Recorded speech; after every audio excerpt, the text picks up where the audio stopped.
Thank you, everybody, for joining the Free Time Mastermind podcast. I'm your host, Robert Gaines. We have Renee Hastings with us. She is the CEO of Executive Help Now, and this is going to be always one of my favorite topics, delegation, outsourcing. And that's one of the secrets to how people scale. But we'll get more into that. We'll hear it from the expert herself. Hello, Renee. Hello, Robert. How are you? Very good, very good. And I wanted to thank you for enjoying one of the past episodes. I had Dr. Crystal Harrell on, and you made a very nice comment on the YouTube channel. I wanted to publicly thank you for that so much. Oh, absolutely. It was a great interview. I was very inspired. She lit me up. It makes me want to do things. And that's why I love, guests at different phases of their expertise. And, I remember being at that phase and being dreamy and, the world is your oyster. And I think it is for all of us at any age, but it's good to be reminded when somebody's, bright-eyed and they've got the world ahead of them. I think it's exciting. Yes, absolutely. And it's so fun. And when you get my age, you kind of look back and you're like, okay, well, how can I help? How can I, if they have questions or if they want to know, I just want to be a resource and be a vessel for sharing all this gray matter that has accumulated up here to help the next generation. So yeah, I'm so excited for her.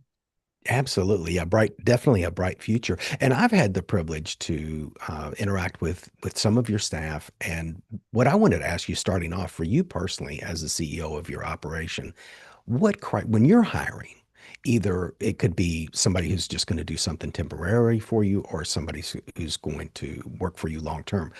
What are a few quick things that come to mind as you're reviewing someone to make sure that they're going to be a good fit for what you need? Do their values match ours?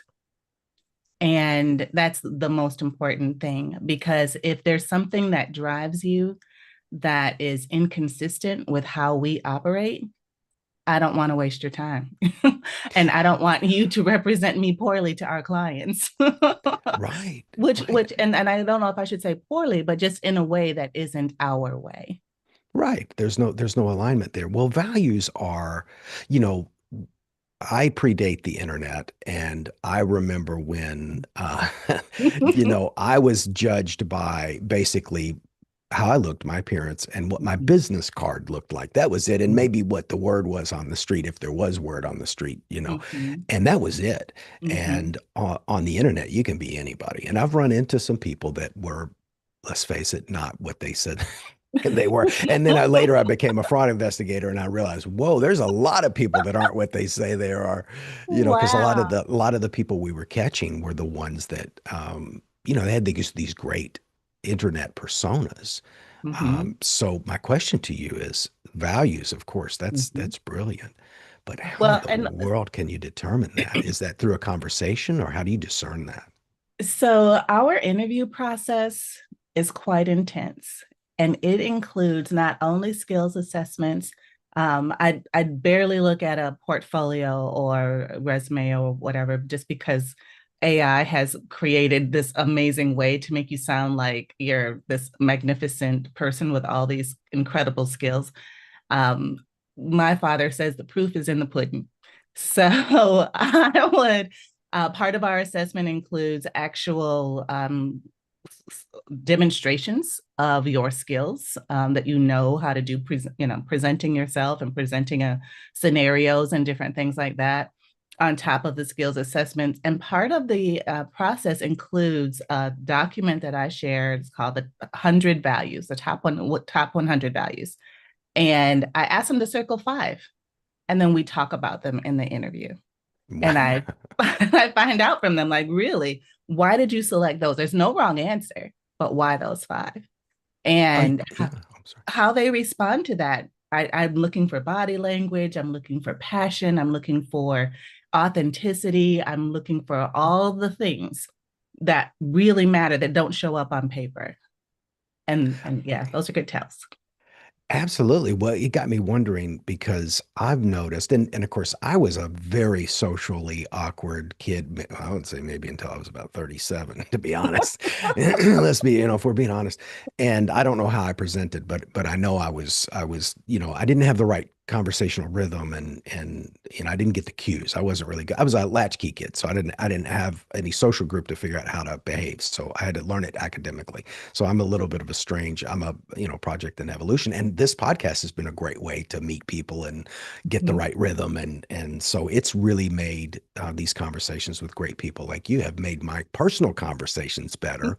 My Mhm. relationships with people in my close personal circle have improved, because especially in this 30-minute live format where you got to, it forces me to get to the point really quick.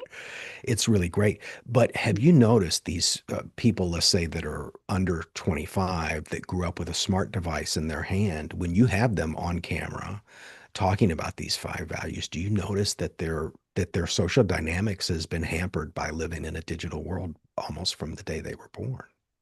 Um, when you're talking, first of all, I can definitely relate to where how you grew up. I grew up in a very similar way, a very independent and not a large group of friends or social opportunities and things like that. So I definitely get what you're saying. When I'm speaking with younger people, I think because we're talking about something like values, it's hard to fake it. And so they have the words of what feels good or what feels right or what feels natural, and that's what I'm looking for.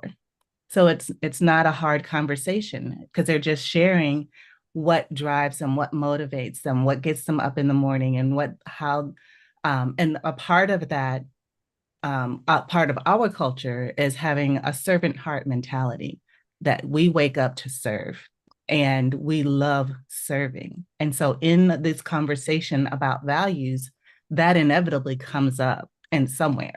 And when that does, then I know that this is the right person for us. That's brilliant. Do you look at things like somebody requested to connect with me on LinkedIn, and I'm pretty easy. I'll take almost anybody on as a follower or friend. Mm-hmm. But one thing caught me about a profile recently.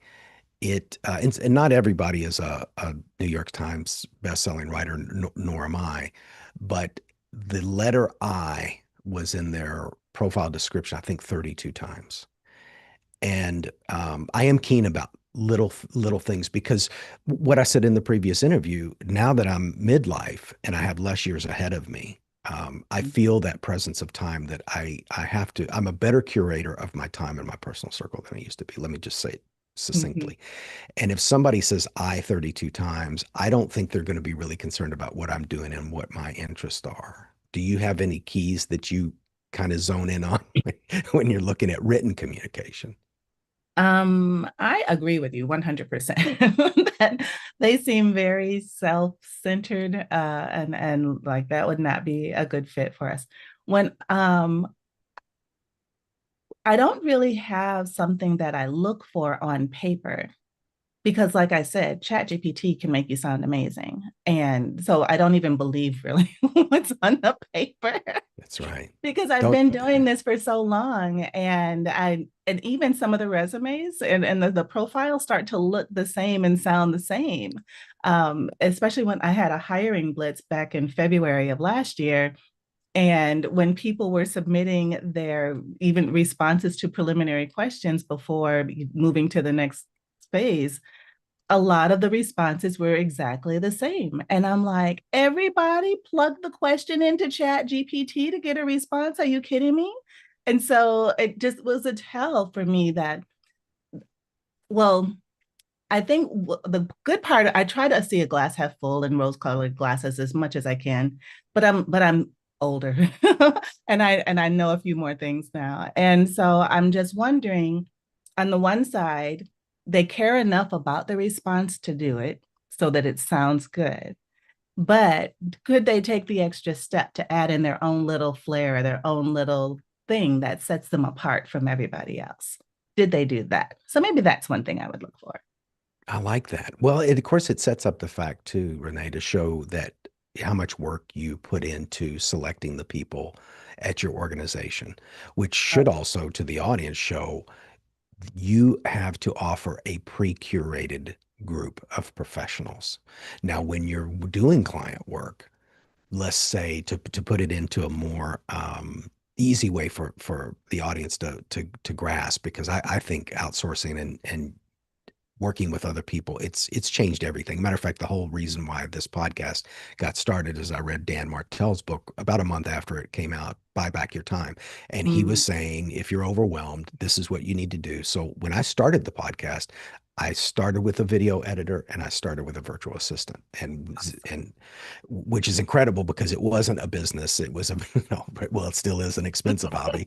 Let's be honest. I'm very upfront about it. But having two professionals working with me to do what we did in our first year, we didn't go through that. I mean, we had, you could tell it's evolved, Mm. but that blessing that those two people put in the love that they put into the content, it helped Oh, yeah. tremendously. 100%. And a lot of our team members come as referrals from other team members because our current team members went through the fire. They know what a process it was to get to become a part of our team. And they know the kind of people that we're looking for that are successful on our team, that are able to stay on our team. The behaviors, the attitudes, the contributions, all the things. And so when they recommend somebody, I know that they have taken all that into consideration, and they would not recommend somebody who doesn't cut the mustard, or fit the bill.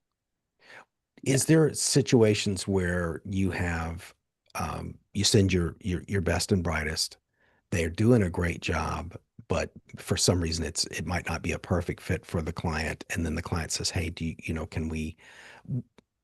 How do you deal with that delicately? Because I mean, I think some people are very diplomatic about it, but obviously with a pool of talent, sometimes you have to swap people out and swap people in. Yes, and that is, I prided myself for being like batting 1,000. Is that what it is in baseball? I'm not a baseball person, but Yeah, me anyways, either. I got Me them either. all right the first time. And I Wow. remember the first time that it wasn't the greatest fit. Mhm. And it wasn't so much because of the person. Um, it was the client who realized once they got in and started working with someone that it wasn't exactly what they thought it would be in terms of maybe a time zone difference or um, the work as it evolved. Maybe this person didn't have this particular thing, which in most cases we're able to just tap into other people on the team who are resources that have that particular skill, who can do that part of the work and then just give it back to their person, and it works well for them, that person still, the client, to still have just one person supporting them. But when I do have to make that switch, and first of all, I let the client know from the beginning before we even start that I give them 3 profiles to choose from of different people who could be the best fit for them, and they get a chance to review those profiles. And then they'll usually ask me for my recommendation. I'll make a recommendation of the 3, although they can't go wrong in any of the 3.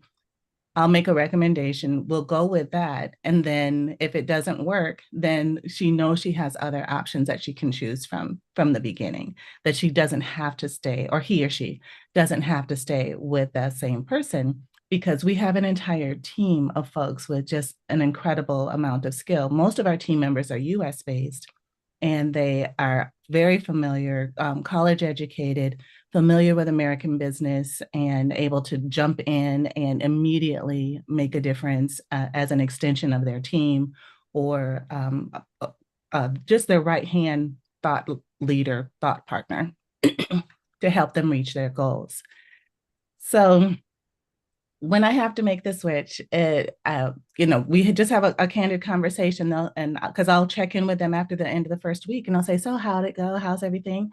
And they're saying, "Oh, it's going good. She's great. Blah blah blah," or he or she, or "Well, I'm going to give it a try. I'm discovering some things, and let's just, and then if we do need to make a change, then we'll make the change. And then I'll let the team member know it's no reflection of you, or whatever the thing is, but they have decided to choose differently. And then I'll reassure them that they are still rock stars. We call them rock stars, and that I'll still be on the lookout for other assignments for them. But we're going to move forward with someone else for this client. That's a great process when you're assigning these people, and I know you're providing talent for a variety of number of reasons. So the toughest part about the podcast is I have to ask these relatively generalistic questions, and then the entrepreneurs always say, "Well, it depends." I understand that, but in general, though, when your people get deployed, what are some quick wins that they can land, some low-hanging fruit when they get in there? In other words, what do you think if somebody's a busy executive and they're like, I've just got too much on my plate, what's one thing that your team members can pull off their plate that gives them an immediate sense that, I can go to lunch for the first time in a month? Right. Because I've been that guy, I know. Right. So, one of the things I think is super critical to the success of this relationship, because that's what it becomes as a relationship, is for the client to help their person know and understand what their short term goals are for the next week, for the next month, for the next quarter, for the next year. And once they articulate what that looks like for them, as best they can, because not everybody can do it, then that gives our person, our team member, an opportunity to take a look at the systems that they currently have in place, the way they're doing things, the way they're operating. As they get to know each other better, they may see, well, you're going from A to B to C to D to get this thing done, when we can actually go from A to D by doing these other things that will streamline this process. So that, of course, takes just a little bit of time, but I would definitely say a lot of founders and executives find themselves checking email too often, scheduling their own meetings, trying to get together with busy people who are just as busy as they are, which takes time, working on things that's not their zone of genius, but that has to be done, whether it's graphics or presentations or website things, whatever that looks like. If a client is working on things that's not adding dollars to their bottom line, they're working on the wrong things. And those are the things they need to immediately let go and let someone who loves to do those things operate in their gifts and their zone of genius. And you spelled out all the big time vampires. Email. And I've had that discussion with some friends recently that they're in love with their email. And I said on the podcast the other day, I have a friend that loves cutting his grass, but he's so valuable.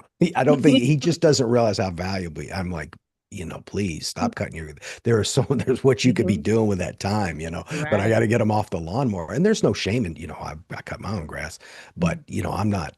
Uh, as brilliant as they are. I mean, they definitely have no business cutting their own grass. Right. And But some people though email, do cut go their ahead. own grass because it's therapeutic for It's a them. Like meditation. it's how they relax and how they come down from a hard, stressful day. That's So right. And so some so, people so do it there because could be something to that whole grass cutting thing. and some people do it because they're cheap. They'll Got probably you. watch this episode too, so they're gonna laugh. They're gonna laugh with me, believe me. And email, yeah, email is just a weapon of mass distraction. Now, I'll say, I've said this privately, never said it on camera before. I think email is going to go away. It's Mm. been around. Nothing has if you think about all the technology, YouTube when it came on in 98 or whatever, and things have come and gone. If you look at the biggest stocks in 1990, the 10 biggest stocks, six of those companies don't exist anymore. Mhm. I think email is a relic, and something is coming. I don't know what it is, and I haven't defined it, but I think it's going away. And Mm. shout out to Podmatch, a great productivity tool. When I was scraping around I'm not on Facebook anymore, but when I would go into Facebook groups and look for talented people like you that have this great message and a great backstory you know, and the work just to get a guest. And now with Podmatch, we linked up two conversations, we booked, and now Renee, I can spend that time doing the prep for the interview to make sure this is a wonderful conversation. So Yes. we have all these great tools, and I want to impress upon the audience that that's what you have to offer to your clients too. This breezy way of getting time back. And Dan Martell, and I'm sure you would agree, the biggest thesis to his book, Buy Back Your Time, is you can pay for talent and make more money. And it Oh, seems completely impossible, but absolutely, people have no idea how much time they're wasting per day. right. Well, and the thing is, that's the only way to scale. If you think about it, if a founder, a business owner wants to go to that next level, but they're the ones doing all the things in the business, how can they go to the next level? It's like being like when you're traveling and there's an air traffic controller controlling all the planes. What if there was one air traffic control tower for the whole entire United States? One tower managing all the planes, all the elevations, all the landings, all the things. There would be no traveling happening, right? Same Nobody thing would in go. the business. You can't be the only person making all the decisions, doing all the things, trying to grow. It's impossible. It is Jeff Be- impossible. if Jeff Bezos was in his garage packing boxes still and sending out books, he wouldn't have a yacht. He's got a yacht. I love bringing this up because I saw the 5 floors of the building he owns in New York, and I mean it's just otherworldly. But he bought a yacht so big, they had to take a historic bridge down so that he could say, I'm not making it up. If he was still packing boxes in his garage, he wouldn't have that yacht. There's That's no right. way. You No can't way. get there alone, even with That's your right. staff. So, That's how right. many? Well, let me ask it this way. I think this is going to be better, Renee. Who is your ideal client that you feel like you can really staff best for? Our ideal client is one that has said, I'm overwhelmed. I've got too much on my plate. I've got a budget and I need to fill this space with someone who loves to do these things because I don't. So I would say, and if you hear of anybody who says that, tell them immediately, get an assistant. You need an assistant. And being overwhelmed is not something to be proud of or to brag about, or that's not a flex. It really isn't. You, most founders are most successful if they're only working in their business 3 days a week. Oh, They need to wow. be using that other time developing relationships with other people who help their business grow or get to where they want it to be. They should not be working in their business. When they're working on your business, that's how the magic happens.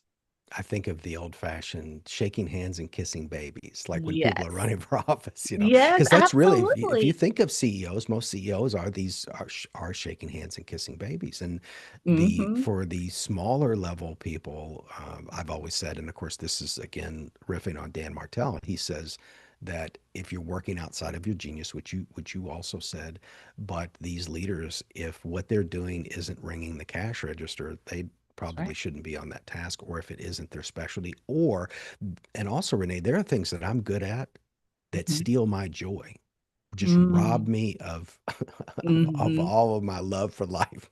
And even though I can do it and I do it pretty well, I'd much rather have somebody else do it. And again, not to beat Dan Martell into the ground, but he says 80% done as well as you would do it is still fantastic. So although I know certain things won't be done exactly the way I would have done it, 80% as good as I'd pay, I'm okay with that. I don't Yeah, need to seek perfection. But what I'd like to exactly. know, oh, I'm sorry, go ahead. No, I agree 100%. I love Dan Martell.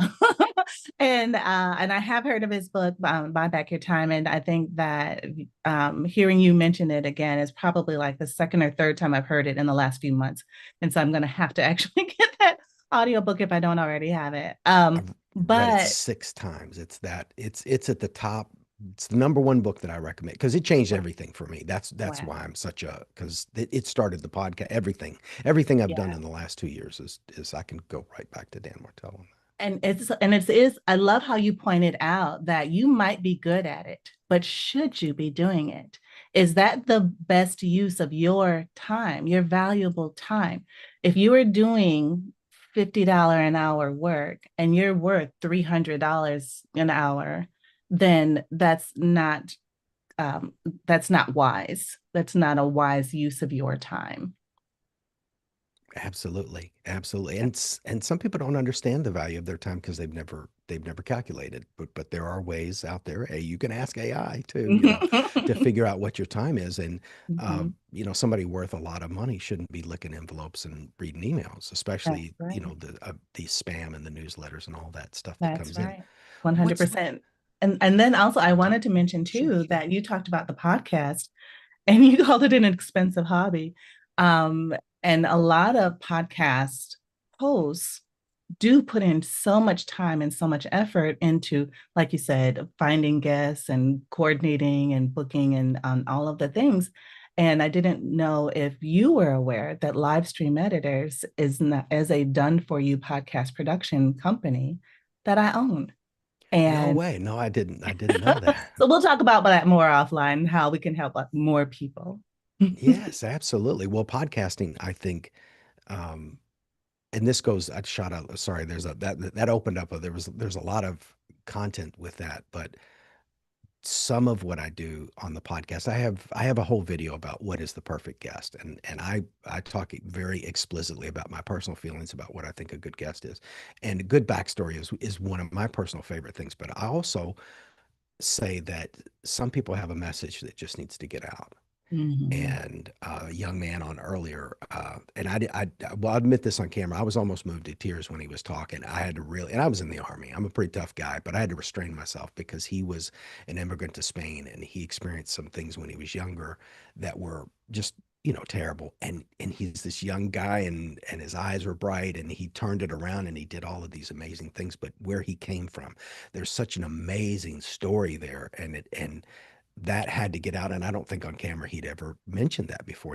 And I had the privilege of him opening up on my pod. And so those things just really excite me. So I love having that mission. So the profit is, would I love to be paid whatever Rogan gets paid per episode? Sure. Yeah.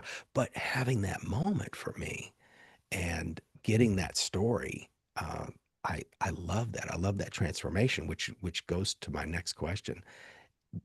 What is a scenario where you've placed an assistant or helper with someone that isn't typical? So, you think of a virtual assistant, you think of maybe a podcaster or maybe somebody in an executive office, but has somebody that wouldn't typically have a VA come to you and it worked out really well, somebody kind of unconventional to have an assistant. Um, well, for us, I remember when we got our first podcasting client, we had never supported a podcast before. And I met him when I was a guest on a show he was producing. Oh, It was wow. my very first podcast. They call him the Deej. Dan Jordan was the host of this show, and Chris was producing his show. And it was the very first podcast I'd ever been on. And I was talking about the business, what we do, and how we support people and that sort of thing. And Chris was in the background listening, doing a fantastic job producing the show. And after the show, he was like, I really enjoyed listening and learning more about what you do. He said, I've been producing podcasts for forever. I've spent 25 years at Sony Music and, Oh, wow. so audio and music is my jam. And so this is what I do professionally. He goes, but I don't want to do it anymore. He said, there are things that I do that take up so much of my time that I just would really rather not do. He said, if I showed you how to do what I do, do you think someone on your team could help me? And I said, Love it. well, tell me more. So he went through all of the things that he does and getting ready for a show, finding guests and, the whole thing. And I was like, give me a couple of days. I'll get back to you. So I ran it past the team and we talked about all the different things that need to get done. And we were like, we can absolutely help you with this. And so that was 5 years ago. Wow. And so we've been producing podcasts for 5 years, starting with his shows. And I started my own podcast at the encouragement of my team 4 years ago. And was it four? No, we just celebrated our third anniversary. So after supporting Chris for a while, I started my own. And then we started offering it as a service when we got so many guests that came on who said, I've been on hundreds of shows, and this is by far the Oh, I love best it. I show love it. experience I've ever had. And so we started offering done for you services as a result of that. That's another good reason, Renee, to have somebody on your team because each time I work with somebody, I have skills, they have skills. I have I have a pretty unusual background life experience, very different from most people. I had about 34 jobs, went all around the country. And that was a as a regular person applying for a job, that's a horrible disadvantage. But if you're a fraud investigator, put on a complicated case, I know what the plumber's thinking. I know what because I've been through, I've worked through all of those. So I Mhm. found finally a way to maximize all of this experience. But the people that I've worked with also come from diverse backgrounds and they teach me things and they'll say, "Hey, did you know about this program?" And I had no idea.